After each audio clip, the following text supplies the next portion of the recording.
Hey everyone, this is Kelsey Jones with sixstories.com, and for today's live broadcast we're going to be talking about internal linking and calls to action.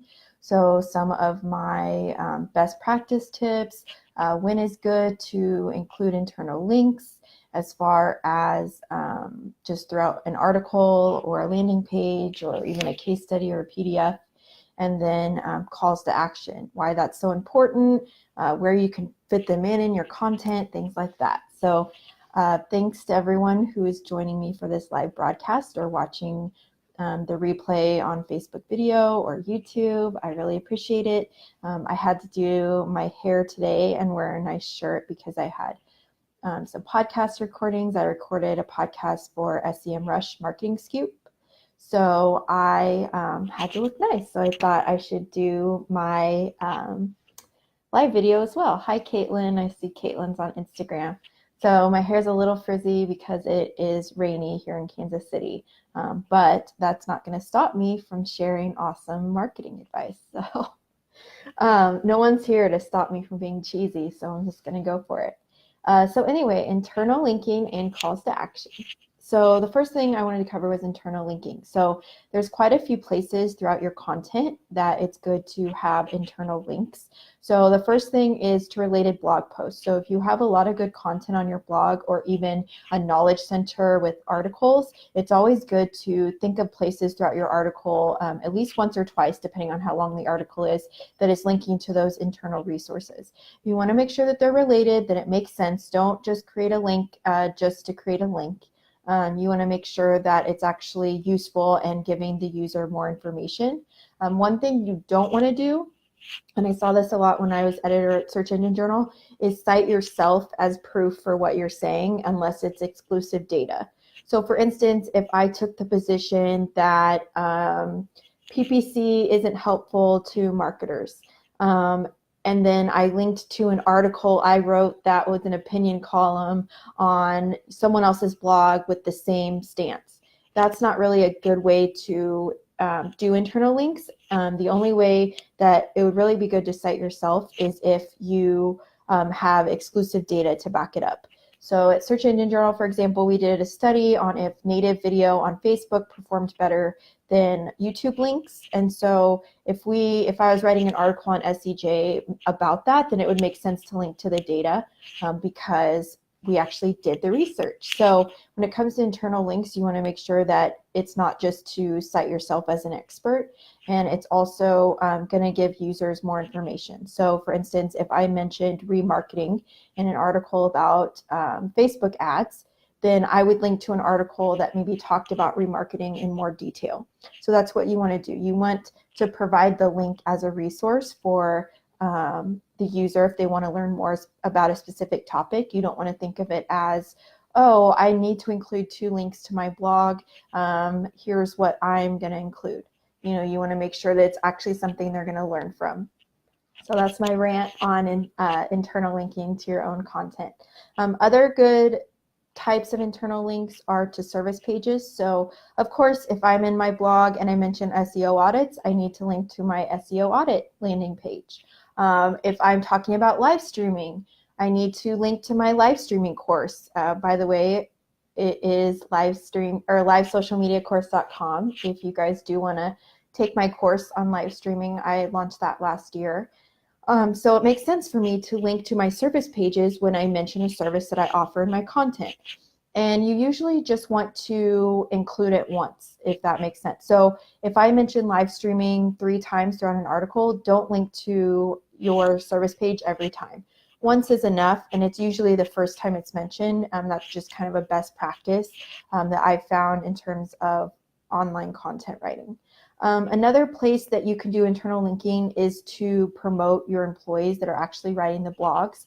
So for instance, linking to the author page of one of your employees that wrote that blog post, that makes sense because it's setting them up as a thought expert. So a user could say, well, who wrote this? And they go to the blog and see the author page and see, oh, so-and-so has written 5 other articles on live streaming.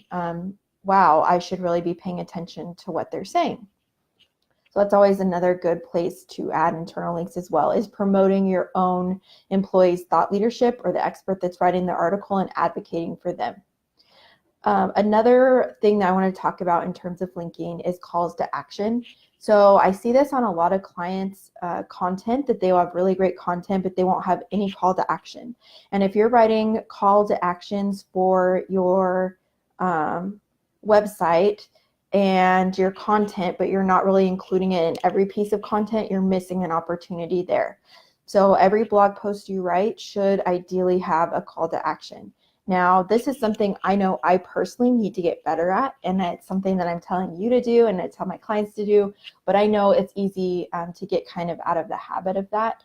So even if it's at the end and say, are you interested in, us providing a live streaming strategy for you? Contact us, and link to the contact form.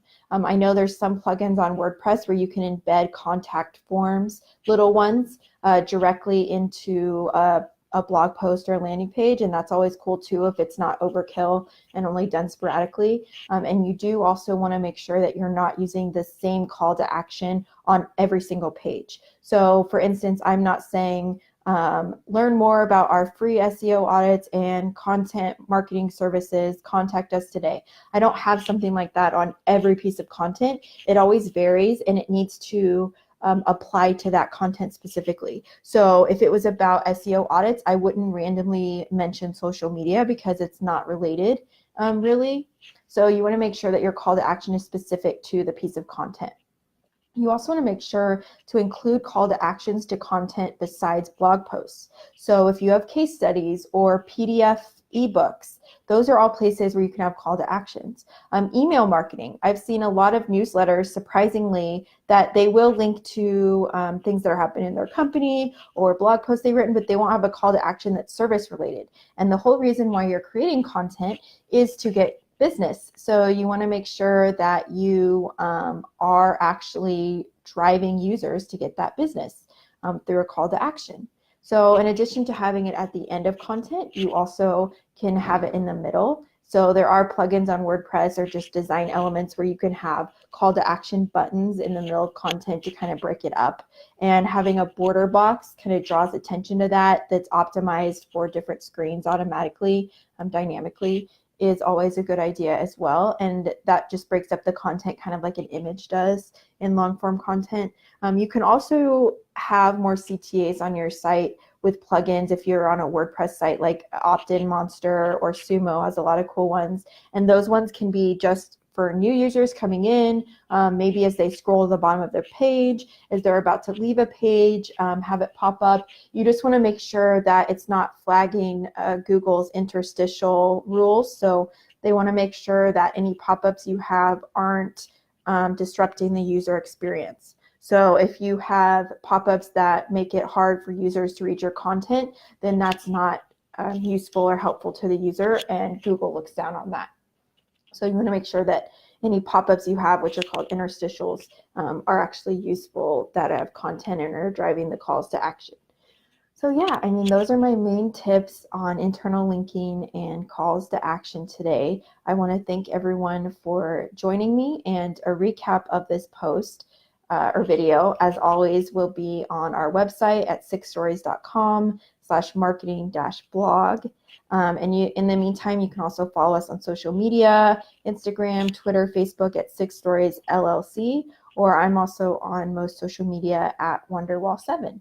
So thank you all for joining me today, and until next week. See ya. Bye.